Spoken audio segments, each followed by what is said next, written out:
Hey there everybody, today is 5 Minute Friday, and today we will be talking about the Insta360's new camera, the Insta360 One RS 1-inch 360 edition. That is a mouthful.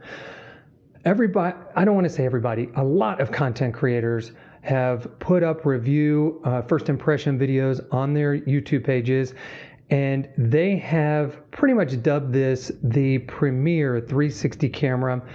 And there are those that would say, if you're in the market for a 360 camera, this is the direction you should go. But there are some things that cause me to pause, and I think it's probably a good idea that we talk about them.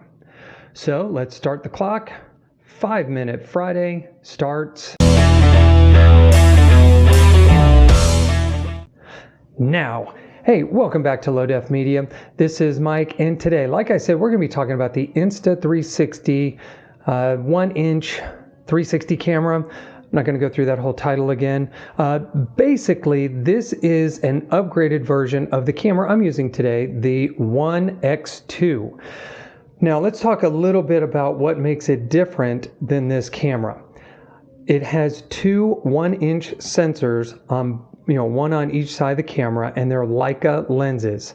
So with that, you're going to get a significant bump in performance when it comes to the image quality of your 360 and standard photos and videos. So that's number one. But is it really worth the $800 price point? That's what I want to talk about today. The camera that I'm using right now is the One X2, and it comes in at $429. It is a 4K 360 camera that shoots about 18 megapixels when you're taking your standard pictures. Now, this is a waterproof setup as long as you keep all the doors on, and so I think it works great. I think for the average 360 user like myself, this is the perfect place to start. I'm hesitant to use the modular setup. I've heard some issues with that. And so if you're interested in knowing more about that, there are plenty of review videos. But the RS, in my opinion, doesn't have all the features that this has in the box. You have to buy other things and kind of put them together. So I'm hesitant to use that system. I like this all-in-one system. It's very rugged and it's waterproof, not water resistant. What is the price point of the new Insta360 camera? It's $800. But if you already have an RS module, the command module that goes in the middle, if you already have that, then you get a $150 break and it goes down to $650. $800 is a lot of money considering you could get a GoPro 10, which I think is the best action camera. You can get that for significantly less, probably around that $400 mark. It's probably around $359 if you do the subscription service, and it's closer to $5 if you don't. But the subscription service really is a good deal, so I would recommend doing that. But there are other cameras that perform very well in the action camera market. $800 is pricey. So I think that we need to we as content creators and camera users probably need to pump the brakes on this newer camera and really make sure that this is something that you're going to use in your content creation. Because for me, this 360 camera works great. The Insta360 Go 2 is another phenomenal. I could get that camera and this camera for the same price as the other one and get all the same, pretty much the same features. Two waterproof cameras.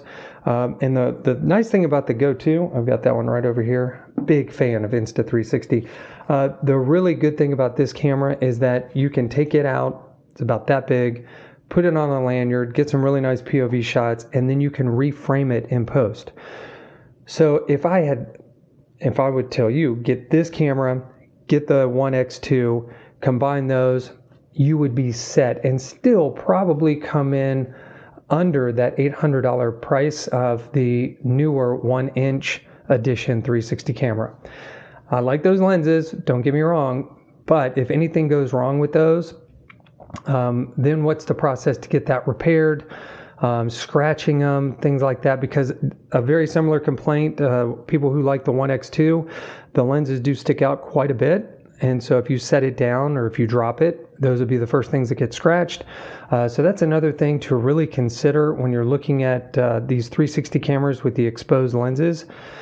So $800, I'm not there yet. Maybe in a year or two when that price point comes down, I'll be more interested, but it's a really big camera. It's kind of bulky. It's not waterproof. It's water resistant. And the bump up in quality, yes, it's there, but this is still an 18 megapixel camera, 4K quality. So for the average user posting things to Instagram and YouTube, this is plenty. And I think the new camera is just a little bit of overkill. So I think we got that in under the time cap. This has been 5 Minute Friday here on the Low Def Media channel. Look forward to seeing you in the next one.